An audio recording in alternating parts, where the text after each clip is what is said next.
Kita tampilin dulu PowerPoint-nya. Bismillahirrahmanirrahim. Alhamdulillahirabbil alamin. Wassalatu wassalamu ala asyrafil anbiya'i wal mursalin. Sayyidina wa maulana Muhammadin wa ala alihi wa sahbihi ajmain.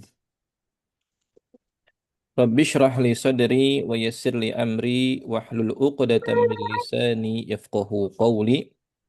Allahumma faqihna fid din wa 'allimna ta'wil. Jamaah sekalian, semoga semua dalam keadaan sehat, bahagia, dan dilimpahkan berkah dari Allah Subhanahu wa Ta'ala. Malam ini kita akan kembali melanjutkan kajian tadabbur Quran, yaitu tadabbur tafsir surat At-Tin.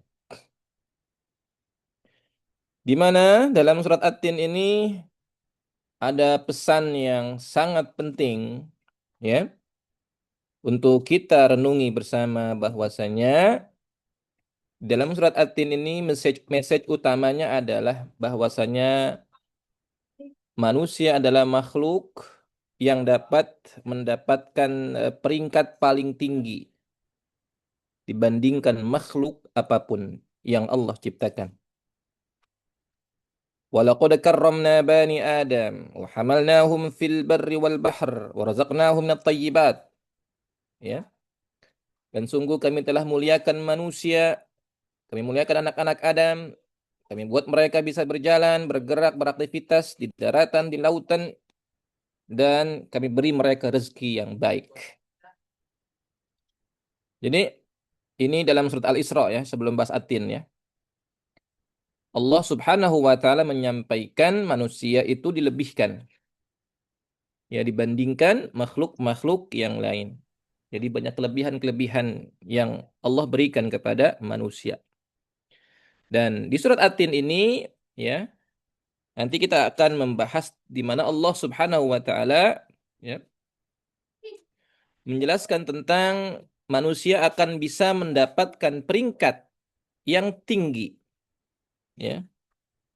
Peringkat yang bahkan paling tinggi dibandingkan makhluk yang lain.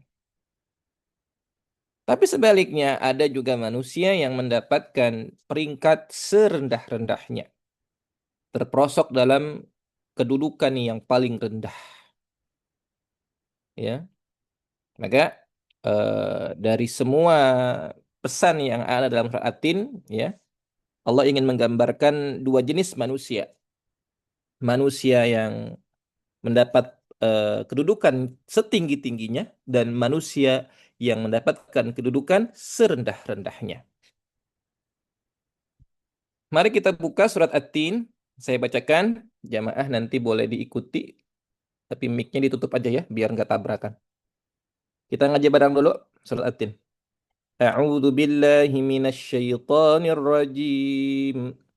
Bismillahirrahmanirrahim. Wattini wazzaitun wa turi sinin wa hadzal baladil amin. لقد خلقنا الإنسان في أحسن تقويم ثم رددناه أسفل سافلين إلا الذين آمنوا وعملوا الصالحات فلهم أجر غير ممنون فما يكذبك بعد بالدين أليس الله بأحكم الحاكمين صدق الله العظيم. Jemaah sekalian rahimani wa rahimakumullah. Ketika kita membahas surat At-Tin, sebelumnya kita membahas surat yang mirip-mirip dengan At-Tin. Beberapa bulan lalu kita bahas surat Ad-Duha.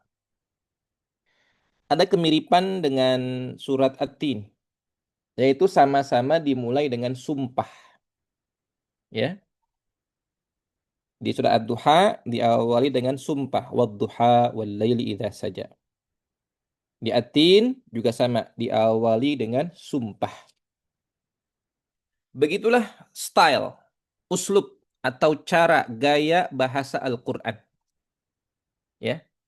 Ketika ada sesuatu yang urgent, sangat penting, butuh perhatian lebih, Allah Subhanahu wa taala mengawalinya dengan sumpah. Ada aturan main tersendiri dalam agama kita jamaah sekalian, bahwasanya saat manusia, ya kita sebagai hamba Allah, ya, kalau kita ingin bersumpah, ya, tidak boleh bersumpah kepada selain Allah. Kita nggak boleh bilang sumpah demi Rasulullah, war Rasul, demi Rasul gitu.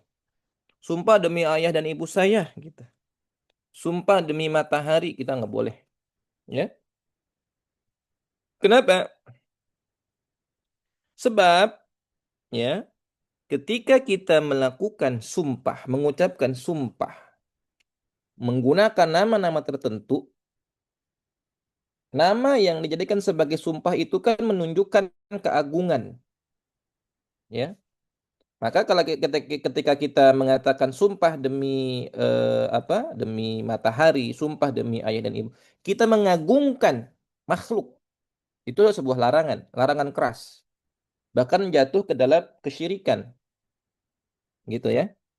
Makanya kita boleh bersumpah hanya dengan nama Allah Subhanahu wa taala.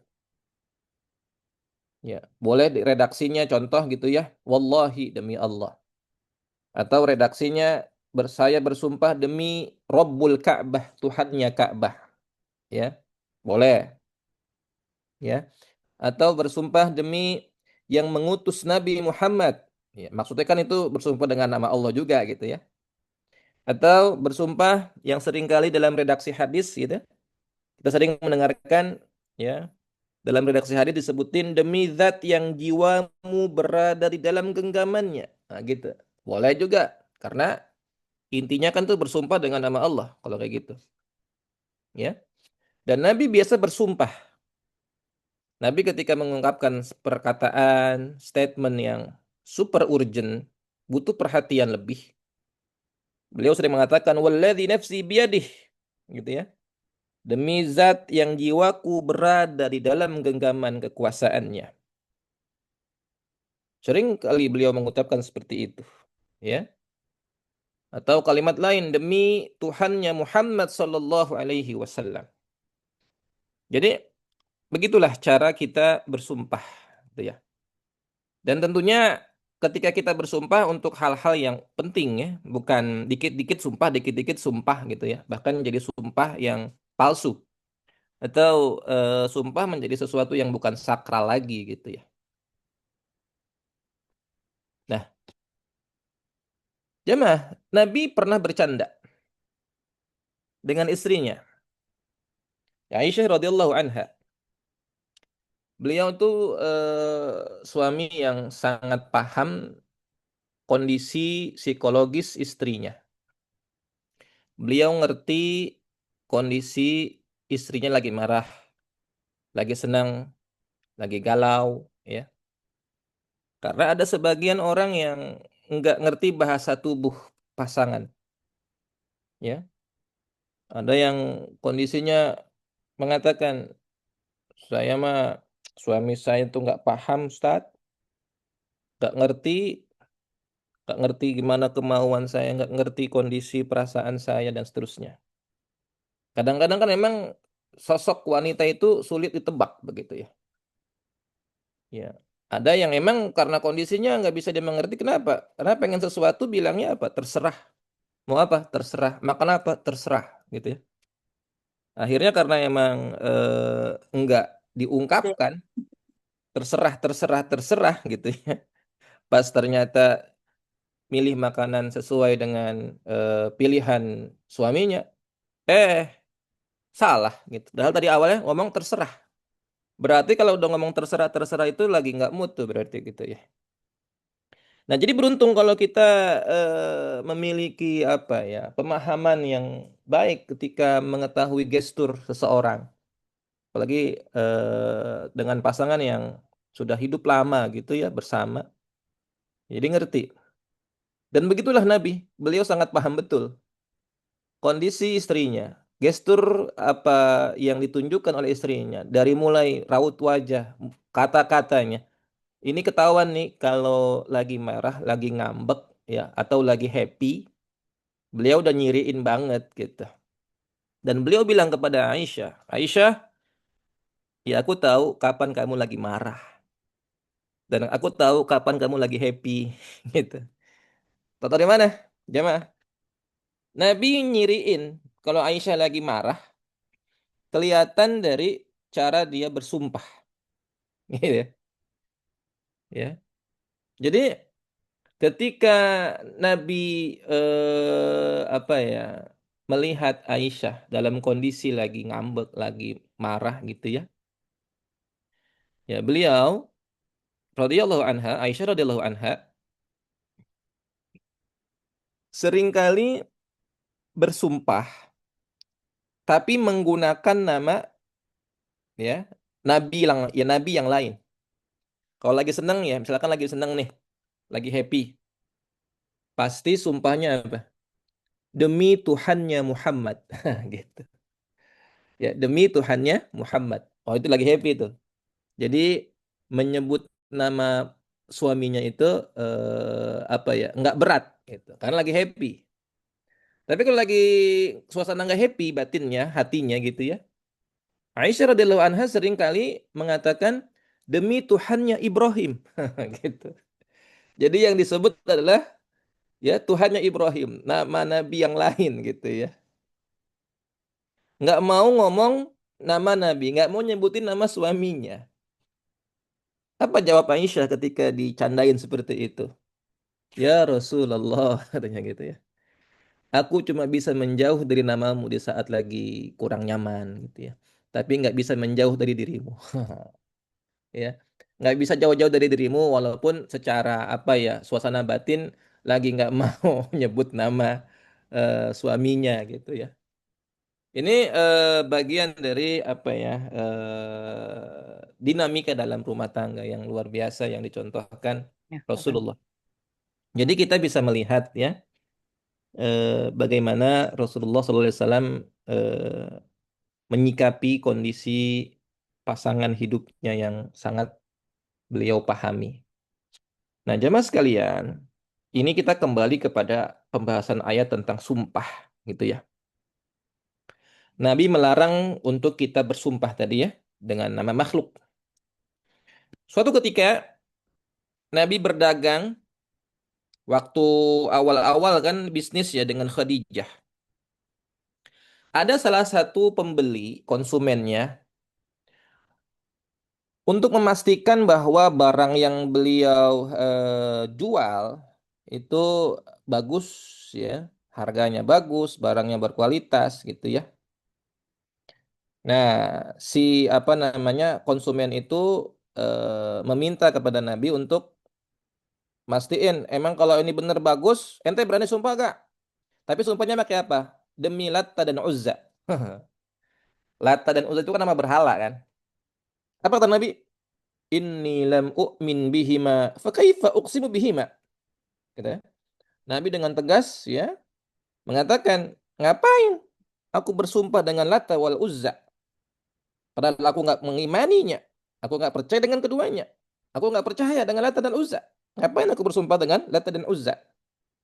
Itu yang disampaikan Nabi. Artinya dengan tegas Nabi ya tidak bersumpah selain dengan nama Allah Subhanahu wa taala. Maka jemaah sekalian, yang lebih selamat bagi kita adalah bersumpah ya dengan menggunakan nama Allah. Redaksi Arabnya mungkin dengan kata-kata wallahi, billahi, tallahi gitu ya. Nah, itu untuk manusia, kita ya, hamba Allah. Sedangkan Allah bersumpah bebas. Allah mau bersumpah demi apapun bebas. Bahkan bersumpah dengan namanya sendiri gitu ya, bebas. Ya. Dengan nama makhluknya, dengan ciptaan-ciptaannya bebas. Karena ketika Allah ingin menunjukkan sesuatu yang penting, ya, atau indahnya sesuatu, atau agungnya sesuatu, ya, maka ya Allah Subhanahu wa taala ya mengucapkan sumpah, ya. Dan tentu saja jamaah sekalian, ada hubungan yang sangat kuat gitu ya antara sumpah dengan isi sumpah itu gitu ya. Ya, misalkan kita kemarin berbicara tentang wal asr misalkan gitu ya. Bersumpah demi waktu. Sesungguhnya manusia dalam kerugian gitu. Kan isi sumpahnya kan sungguh manusia dalam kerugian. Itu kan begitu, ya. Nah, isi apa Allah bersumpah dengan kata-kata waktu karena relate tuh antara waktu dengan kerugian. Orang yang nggak memanfaatkan waktu dia yang rugi gitu kan. Nah, jadi ketika jemaah sekalian, seseorang ini perumpamaan aja kita dalam ucapan sehari-hari, dalam pergaulan sehari-hari. Saat ada yang mengatakan demi Allah. Ketika orang sudah mengawali pembicaraannya dengan kata-kata sumpah, pasti apa? Orang yang mendengar nunggu nih. Dia lagi mau ngomong apa nih? Mau ngomong apa nih? Kenapa? Penasaran. Pasti istrinya penting nih. Gitu ya. Pasti istrinya penting. Makanya dalam Al-Quran, berarti kalau ada sesuatu yang butuh perhatian lebih, biasanya diawali dengan sumpah. Dan Allah bersumpah dengan menggunakan beberapa nama. Watini, wazaitun, waturi sinin, wahadal baladil amin. Oke, sekarang kita masuk ke ayat yang pertama. Di mana Allah bersumpah dengan buah tin dan buah zaitun. Yang menarik jamaah sekalian, di ayat pertama ini Allah bersumpah dengan menggunakan nama buah-buahan. Ini nunjukin apa? Buah-buahan tersebut berarti sesuatu yang agung, sesuatu yang spesial. Ya. Karena kenapa Allah memilih tin dan zaitun ini sebagai nama sumpahnya? Karena itulah melambangkan ya seseorang harus memperhatikan makanan yang berkualitas. Ya, ketika Allah mengungkapkan buah tin dan buah zaitun, ya, kita diarahkan untuk apa? Untuk memperhatikan makanan sekualitas tin dan zaitun. Karena dua buah ini menunjukkan buah yang berkualitas. Ya, makanan yang berkualitas untuk kehidupan manusia. Buah tin itu biasanya di musim panas.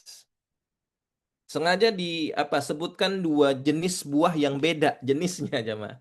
Dari sisi rasa beda, dari sisi biji beda, dari sisi apa namanya musimnya juga beda, ya.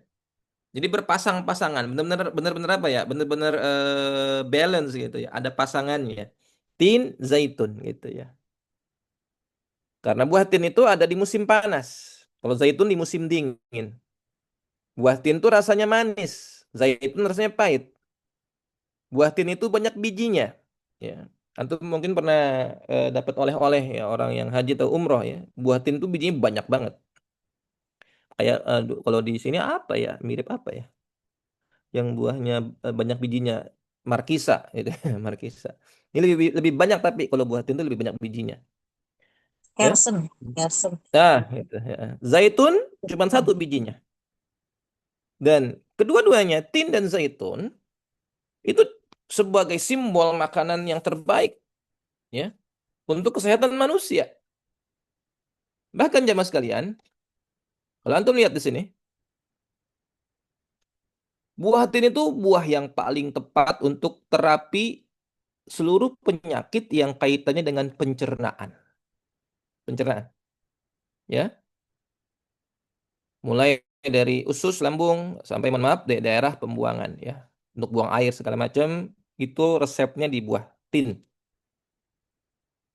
Nah, untuk zaitun, ya kita tahu dia juga sama sebagai alat pengobatan yang biasanya dijadikan sebagai minyak, minyak zaitun. Kalau minyak tin nggak ada ya. Kalau buah tin biasanya langsung dimakan. Makanya ini dua jenis buah yang memiliki perbedaan gitu ya. Buah tin biasanya dimakan, kalau buah zaitun ada proses dulu, ya. Buah tin rasanya manis, ya. Buah zaitun rasanya pahit, gitu. Itu nunjukin bahwa Allah menciptakan makhluknya berpasang-pasangan. Bahkan buah-buahan dari tanah yang sama, ya. Mungkin airnya juga sama, disiram dengan air yang sama, tapi rasa dan bentuknya berbeda-beda. Manfaatnya pun berbeda-beda, bijinya berbeda-beda. Kalau kita lihat lagi juga jamaah sekalian, bagaimana cara berkembang dan tumbuhnya zaitun, ya, buah tin dan buah zaitun. Kalau tin itu sekali lagi bijinya kecil-kecil. Ketika satu buah tin, ya, itu bisa memproduksi banyak biji kan, biji itu jadi benih. Satu benih itu bisa menjadi satu pohon. Dari pohon itu buah lagi, berbuah lagi. Dari setiap buah itu ada benihnya lagi. Kemudian terus begitu aja. Ya. Nggak berhenti-berhenti. Seterusnya seperti itu. Nunjukin apa? Menunjukkan begitulah cara Allah memberikan kita. Allah selalu memberi, memberi, memberi unlimited kepada kita. Sebagaimana cara Allah menumbuhkan buah tin. Artinya udah banyak banget pemberian Allah kepada kita jamaah sekalian. Dari buah tin aja ini menggambarkan ya Allah betapa karunia Allah kepada kita itu benar-benar tak terbatas gitu. Sebagaimana buah tin, dari bijinya aja itu bisa muncul ya banyak pohon. Dari banyak pohon muncul lagi buahnya terus menerus. Dan ketika Allah Subhanahu wa taala bersumpah demi makanan, artinya apa jamaah sekalian? Allah ingin kita memperhatikan makanan kita. Ya. Falyanzuril insanu ila ta'amih di surah Al-Baqarah kan gitu kan. Hendaklah manusia memperhatikan apa yang dia makan. Karena di antara ciri keimanan seseorang itu apa? Memperhatikan apa yang dia makan. Sebagai contoh jamaah sekalian, dalam peristiwa Ashabul Kahfi, manusia yang tertidur 300 tahun itu jamaah sekalian, saat mereka terbangun karena selama 300 tahun itu lapar, jamaah sekalian, yang pertama kali mereka ingin lakukan setelah bangun tidur, dari tidur yang panjang, mereka pengen makan. Mereka pengen makan. Orang yang udah kelaparan, jangankan 300 tahun ya, Mak. Seminggu nggak makan gitu ya. Seminggu. Biasanya apa jemaah? Orang yang udah kelaparannya parah, dia nggak mikir makanan apa yang nggak pilih-pilih lah. Yang penting ada yang bisa dimakan. Bahkan ya demi mempertahankan hidup yang tadinya haram bisa jadi halal. Yang penting apa? Untuk ganjil perut gitu. Orang lapar begitu. Tapi dalam peristiwa Al-Kahfi jamaah sekalian, saat mereka lagi kelaparan, bayangin 300 tahun nggak makan-makan, mereka meminta salah seorang ya di antara teman mereka untuk cari makanan. Tapi uniknya jamaah, di dalam surat Al-Kahfi ada ayat yang apa? Menunjukkan betapa pemuda kahfi ini sangat memperhatikan makanan ketika mereka meminta kepada temannya untuk cari makan deh keluar. Apa aja yang penting bisa kita makan itu udah lapar banget nih. Nggak begitu jemaah. Apa ayatnya? Fal yanzur ayyuha azka tu'ama. Pesannya begitu. Cari makanan yang paling baik. Masya Allah jemaah. Pesannya adalah azka tu'ama. Dalam bentuk superlatif. Bukan makanan yang baik jemaah. Kalau baik itu biasa. Tapi ini makanan yang paling baik. Baik yang terbaik. Segitu jemaah. Sampai seperti itunya ya. Al-Quran kepada kita untuk memperhatikan makanan. Orang mukmin itu sangat memperhatikan makanannya. Rahasia semua bermula dari makanan. Saya tertarik ya. Ikigai itu rahasia umurnya orang-orang Jepang, khususnya di sebuah daerah bernama Okinawa. Ya, rata-rata umur mereka itu warga Okinawa jamaah itu 90 sampai 100 tahun itu banyak yang masih apa bertahan gitu ya. Dan penulis buku ini melakukan wawancara kepada orang-orang yang sudah usia lanjut ya 90 sampai 100 tahun itu jamaah, bahkan 100 tahun lebih gitu ya. Okinawa ini daerah yang apa? Salah satu daerah yang tingkat umur panjang tertinggi di dunia. Ketika mewawancara, ternyata ditemukan pola hidup yang apa ya, sangat inspiring bagi kita. Salah satunya apa? Salah satunya adalah mereka sangat menjaga makanannya. Makan yang sederhana gitu ya. Makan tidak berlebihan. Makan dengan kualitas yang terbaik, jamaah. Itu yang bikin mereka umurnya panjang. Selain dengan faktor-faktor yang digaris sebut ya, tapi saya mau menggarisbawahi karena relate dengan ayat ini. Maka jamaah sekalian, di ayat yang pertama ini aja kita udah banyak banget pelajaran gitu ya. Wattini wazaitun. Nah, jamaah sekalian, kalau kita lihat ayatnya nih, ayatnya ya.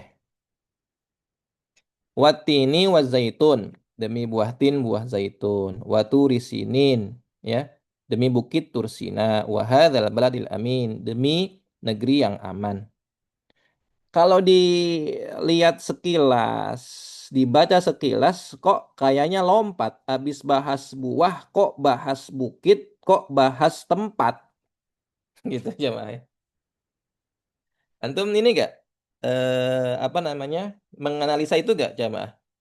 Dari bahas buah, kemudian Allah bersumpah dengan nama bukit, ya tempat berarti kan, sama nama negeri, negeri yang aman. Nah, maka para ulama, kalau kita hanya baca terjemahan gitu jamaah, pemahaman kita kurang dalam gitu, ya.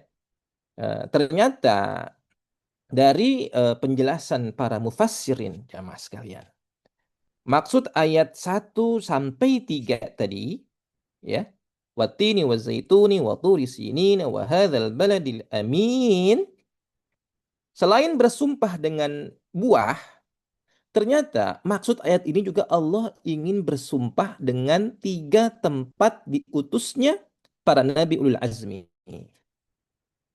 Gitu jemaah. Jadi ayat 1 sampai ayat 3 itu sebenarnya adalah membahas nama tempat diutusnya nabi ulul azmi. Tempat apa aja? Pertama, ayat pertama, wattini wazaitun, itu sebenarnya sedang membahas apa? Tempat tumbuhnya buah tin dan buah zaitun. Yaitu di mana? Di Baitul Maqdis, tempat diutusnya Nabi Isa. Itu coba. Kemudian, Waturi Sinin, Bukit Sinai, Bukit Tursina, tempat diutusnya Nabi Musa alaihis salam. Wahadal baladil amin, demi negeri yang aman. Maksudnya apa? Jemaah? Ada yang tahu negeri yang aman maksudnya adalah? Silakan dikomentari. Apa kira-kira? Wahadzal baladil amin. Negeri Mekah, apa? Mekah, Mekah. Mekah. Berarti tempatnya Nabi Muhammad. Nah, jadi 3 nabi yang mendapatkan kitab samawi. Isa, Musa, dan Muhammad. Nah, jadi gitu jamaah.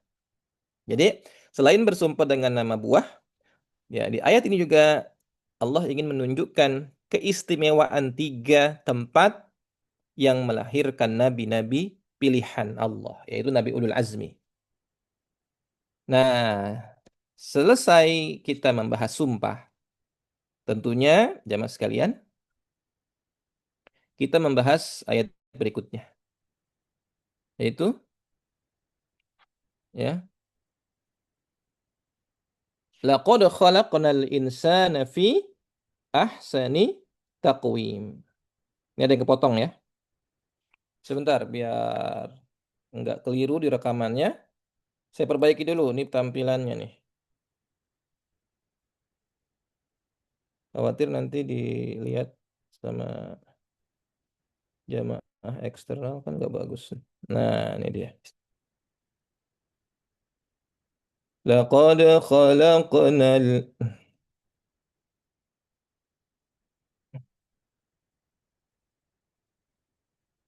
Nah, tuh. Laqad khalaqnal insana fi ahsani taqwim. Nah, ini maksud dari sumpah tadi, isi dari sumpahnya tadi. Sungguh manusia telah kami ciptakan dalam keadaan sebaik-baik bentuk. Ahsani taqwim. Terjemah ya, sebaik-baik bentuk. Thumma kemudian radadnahu asfala safilin. Setelah dalam keadaan sebaik-baik bentuk, manusia dikembalikan dalam keadaan yang rendah. Di tempat yang rendah. Tadi yang saya bilang di awal bahwasanya ayat ini maksud ayat di dalam atin tuh esensinya di sini. Allah ingin gambarkan dua jenis manusia, manusia yang tempatnya terbaik ya dan juga tempat yang sehina-hinanya. Rendah serendah-rendahnya, hina sehina-hinanya. Nah, kecuali siapa yang nggak masuk dalam kelompok serendah-rendahnya, illalladzina amanu, orang yang beriman dan beramal soleh. Mereka tetap mendapatkan pahala yang tidak putus. Nah, jamaah, kalau kita hanya baca terjemahan sekali lagi, jamaah sekalian, terjemahan saja, pemahaman kita kurang kurang dalam, gitu ya. Kita hanya memahami satu sisi saja. Padahal maksud ayat ini enggak cuma itu, jamaah. Enggak cuma yang kita lihat di teks terjemahan. Maka perlu kita ya mendapatkan pencerahan dari para mufassir yang begitu dalam.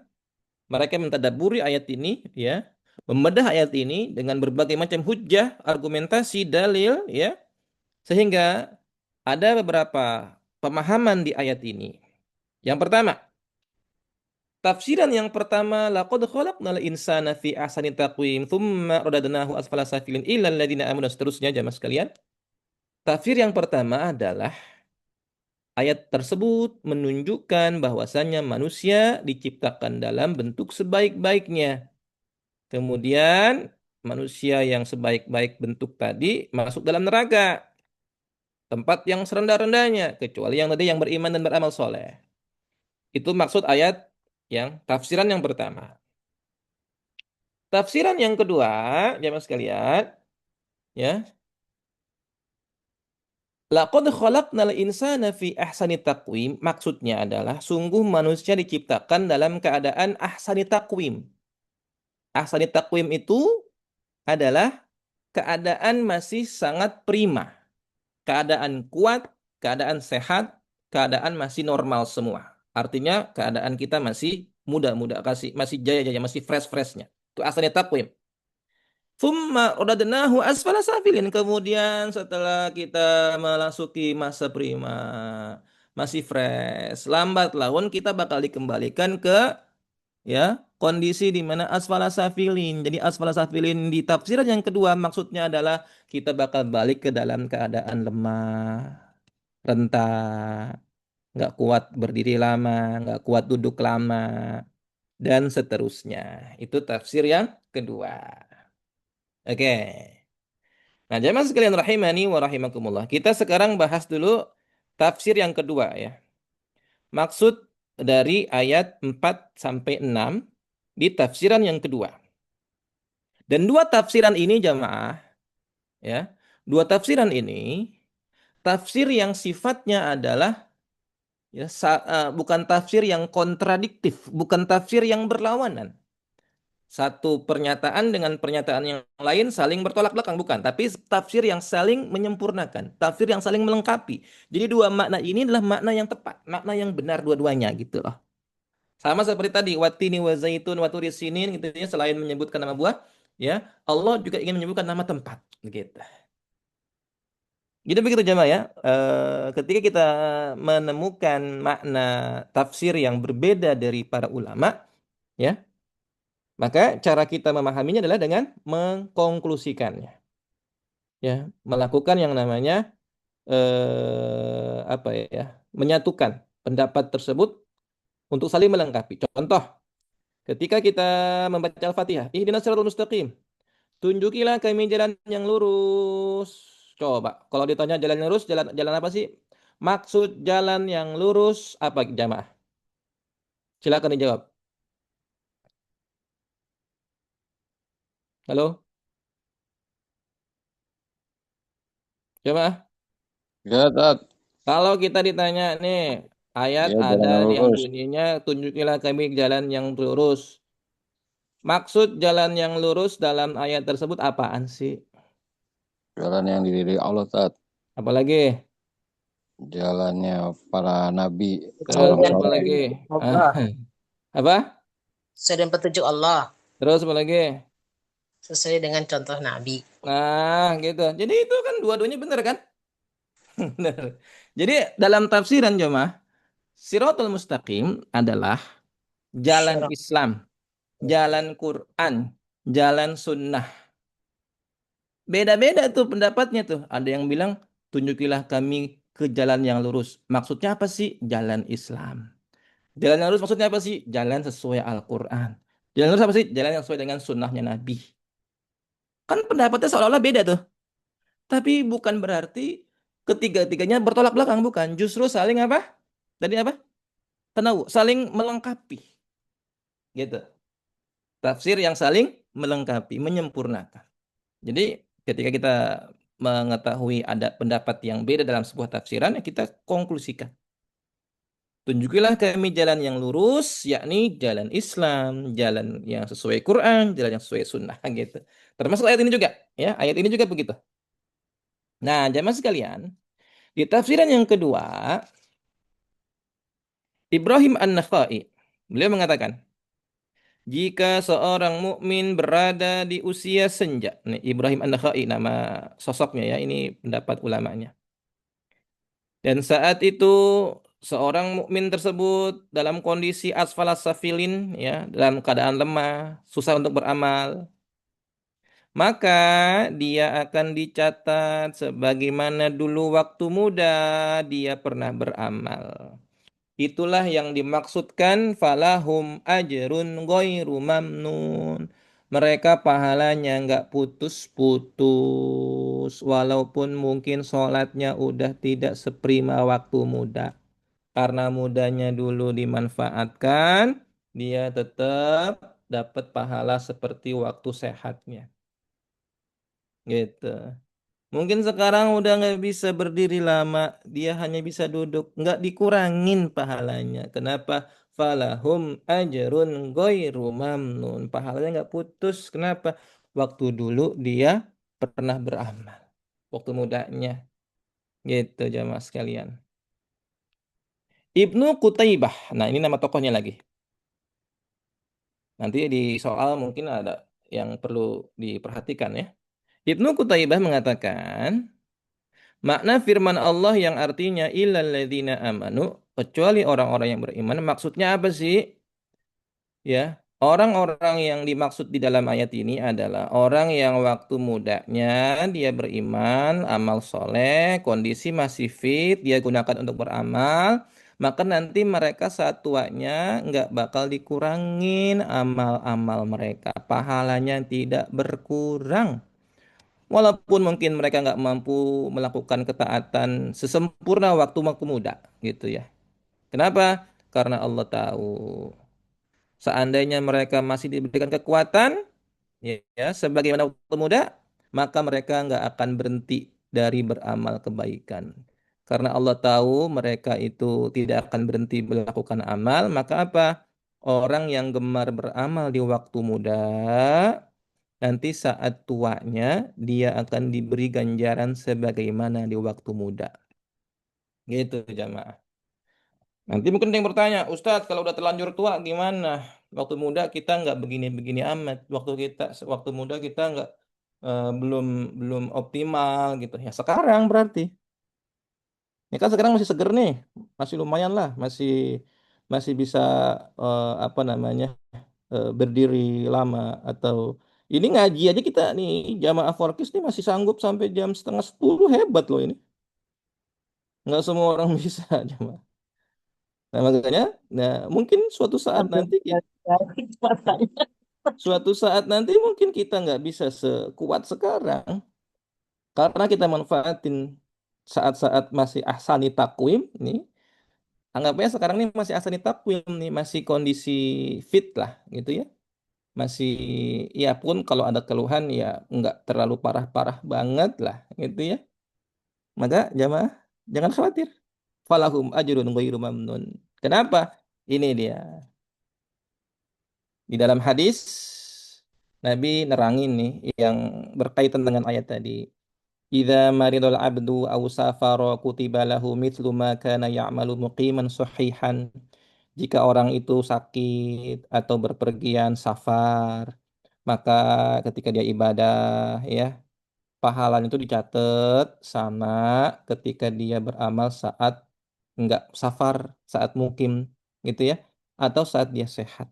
Artinya jamaah sekalian, suatu ketika saat kita mungkin lagi enggak sehat sekarang ya, kita akan dapat pahala yang sama ketika kita manfaatin ibadah di saat-saat sehat.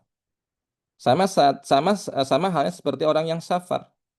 Sholatnya mungkin diringkas 2 rakaat, tapi pahalanya nggak berkurang. Pahalanya nggak jadi setengah gitu gara-gara meringkas 4 jadi 2 rakaat. Gitu. Karena kalau kita safar kan boleh dikosor kan sholatnya. Bukan berarti ada orang yang begitu jamaah. Walaupun udah safar, dia masih menyempurnakan rokaatnya, 4 rakaat gitu ya. Padahal kan rukhsah. Kita disunahkan mengambil rukhsah, keringanan ya. Sholat 4 rakaat jadi 2 rakaat. Ada orang yang kalau 2 rakaat nanti pahalanya berkurang. Itu keliru jamaah. Ya, kenapa? Orang yang safar walaupun rakaatnya dikurangin pahalanya nggak berkurang. Tetap dihitungnya 4 rakaat. Tetap dihitungnya sujudnya sama tuh jamaah seperti waktu sempurna dia saat lagi mukim lagi nggak safar. Pun dalam kondisi sakit pun demikian. Nggak mentang-mentang gara-gara sholat duduk gitu ya karena dia nggak sanggup berdiri atau sholat berbaring karena lagi kondisi dirawat pahala jadi setengah gitu nggak begitu mikirnya ya tetap pahalanya tetap dihitung sempurna itu jamaah itu maksud dari ayat tadi falahum ajrun ghairu mamnun pahalanya nggak putus-putus walaupun tidak bisa sempurna ibadahnya kenapa karena di saat-saat fitnya dia maksimalkan maka inilah yang kita harapkan. Kita berdoa kepada Allah, Allahumma inni a'udzubika minal kasal. Aku berlindung kepadamu ya Allah dari kemalasan. Wa a'udzubika minal jubni. Aku berlindung kepadamu dari lemahnya hati. Nah, ini yang ketiga nih. Wa a'udzubika minal haromi. Apa itu haromi? Aku minta ya Allah lindungi aku dari usia tua. Harom itu usia tua. Usia tua yang kayak gimana? Yang susah untuk beramal soleh. Yang susah untuk beramal ibadah. Itu haromi. Pakai hak besar. Nah, jamaah ya. Kita berlindung kepada Allah dari usia tua yang sulit untuk beramal. Saya terenyuh dengan postingan salah satu ustadz muda yang lagi viral, namanya Ustadz Nuruddin. Ustadz Nuruddin yang viral gara-gara debat dengan guru gembul.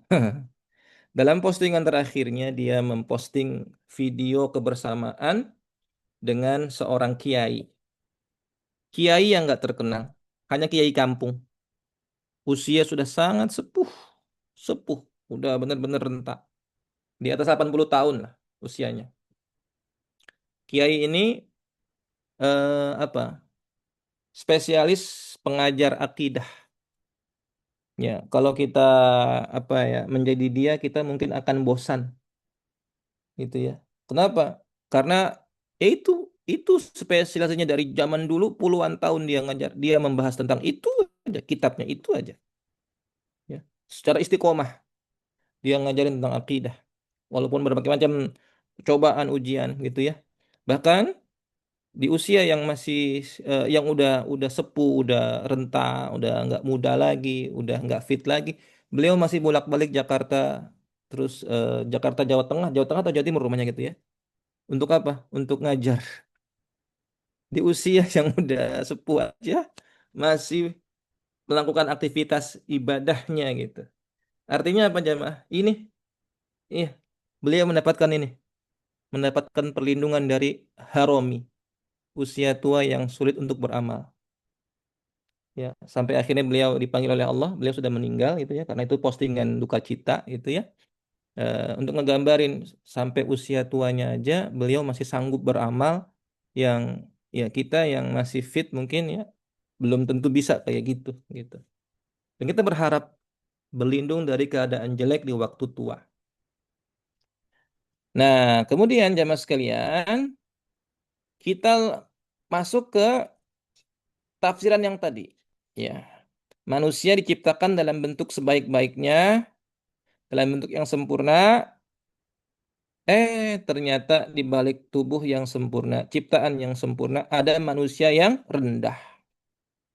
Ya, siapa mereka yang rendah itu? Nah, ini yang kita mau bahas nih. Rodadanahu asfala safilin. Manusia-manusia rendahan ini jamaah diberikan banyak ciri-ciri.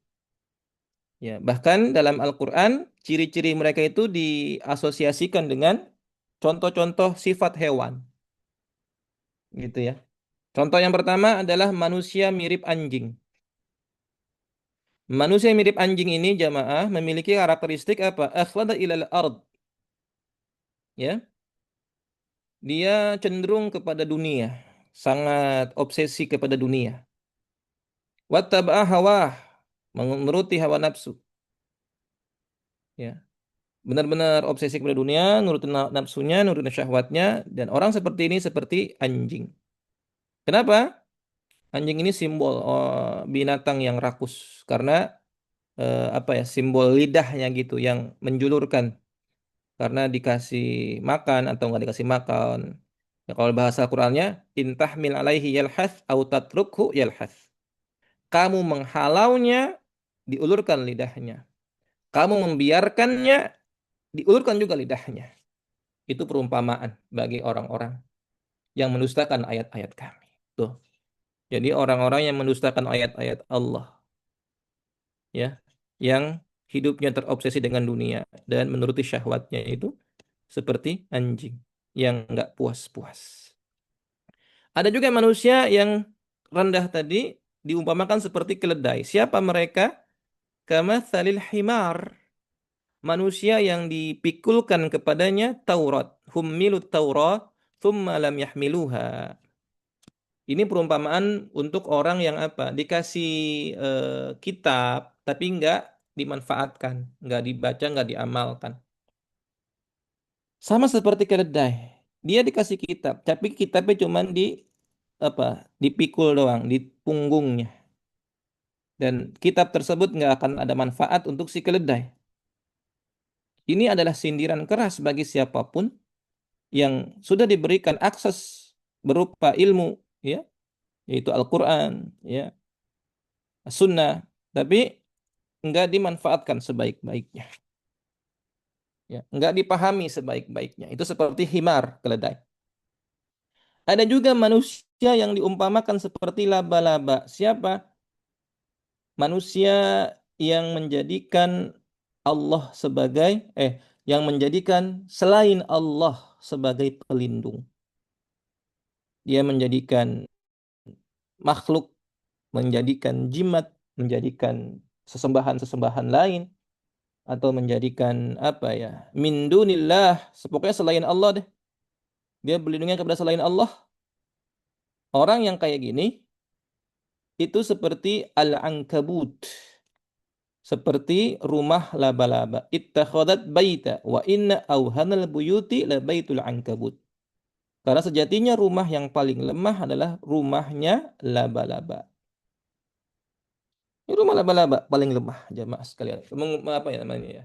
Nunjukin kalau seseorang itu menjadikan selain Allah sebagai pelindung, ya lemah dia, rapuh.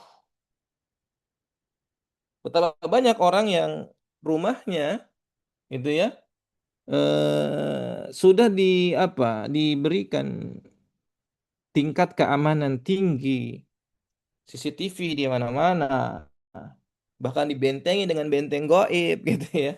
Tapi karena dia ittakhadat min dunillahi auliya, menjadikan selain Allah sebagai pelindung, itu rumah yang paling rapuh gitu. Sebaliknya, rumah yang ya kuat, ya, yang penghuninya adalah menjadikan Allah sebagai pelindung.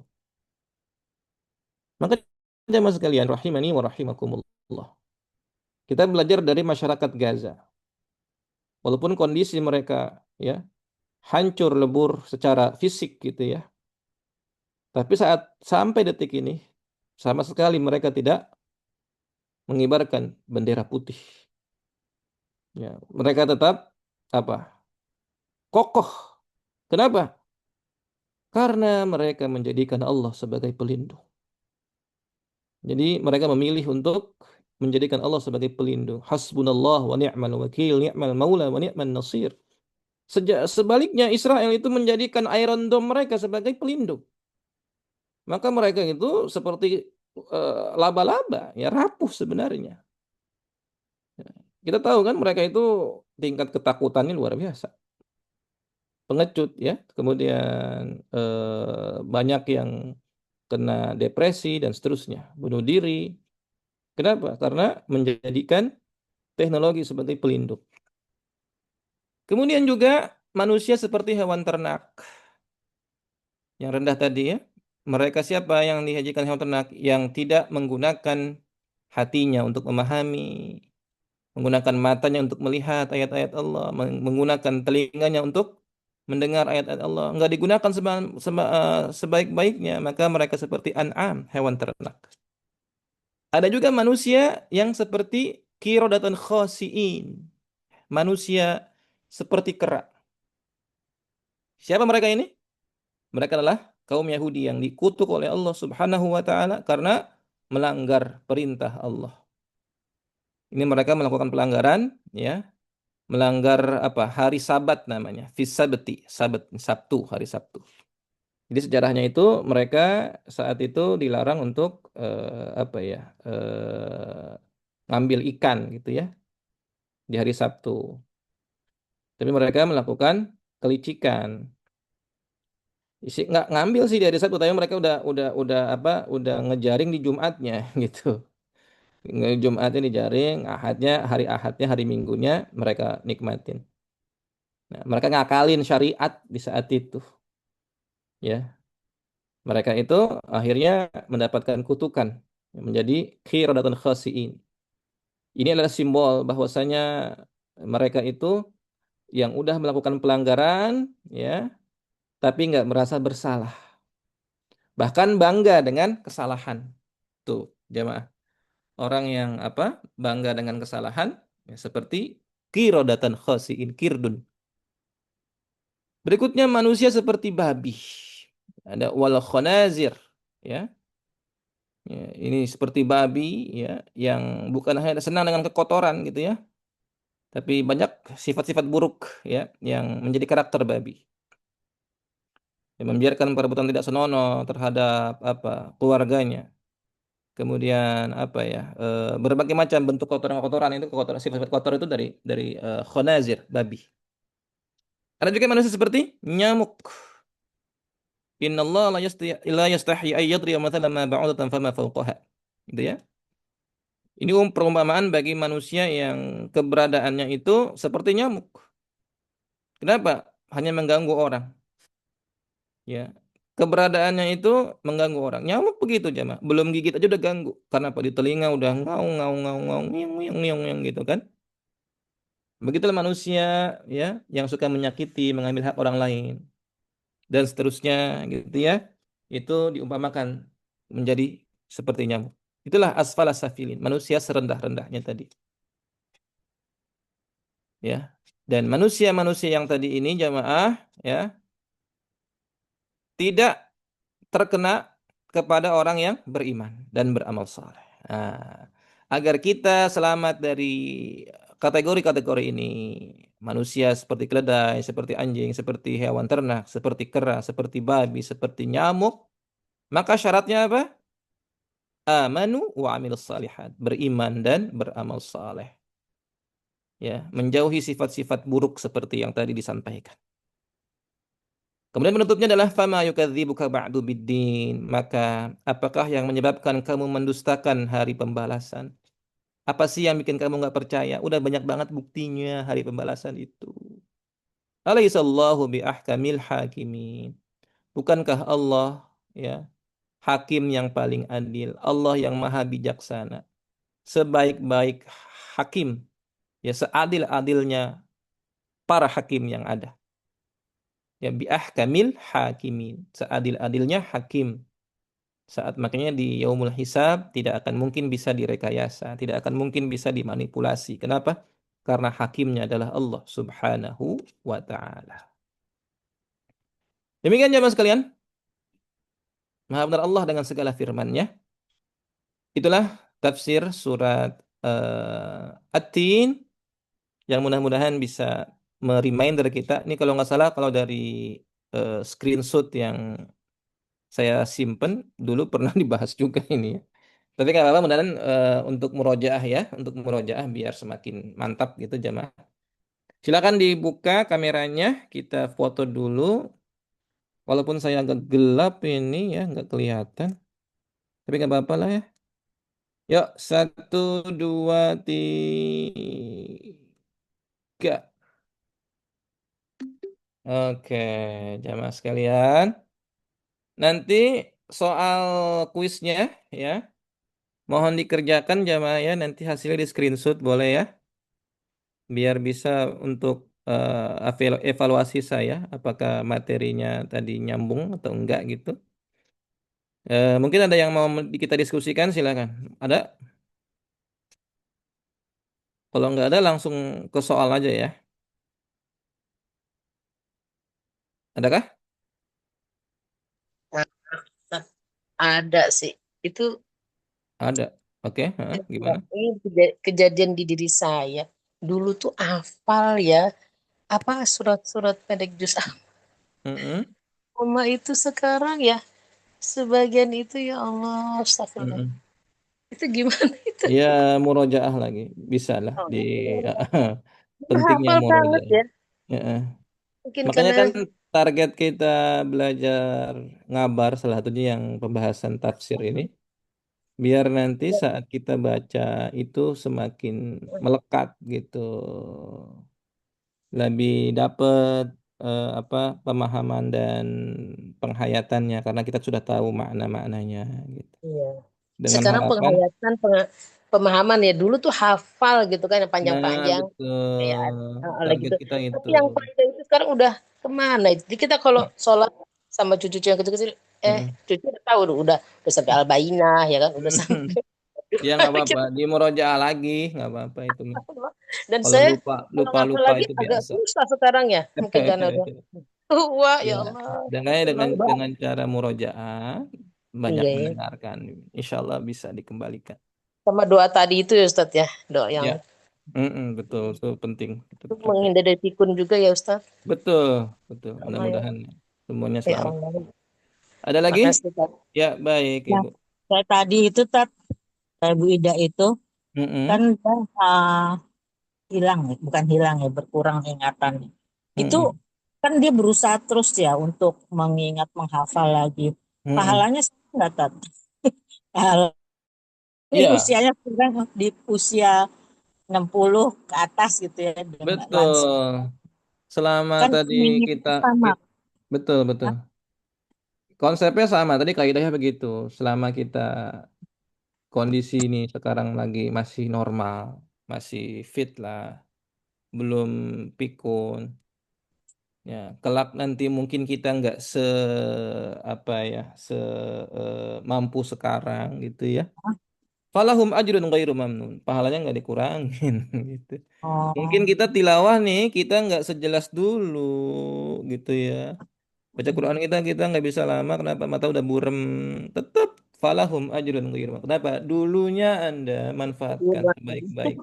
Karena Allah tahu tuh, seandainya Anda dikasih sehat terus, pasti Anda akan terus beribadah. Makanya ajrun ghairu mamnun gitu.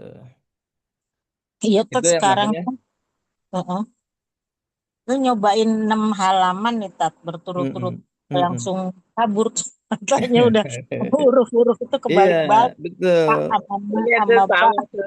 Iya, Tapi pelan-pelan. kalau istirahat dulu tuh Ya, sholat itu Nabi tetap baca. lagi. apa namanya apa ya prinsip kita dalam beramal begitu kan. Yang penting konsisten.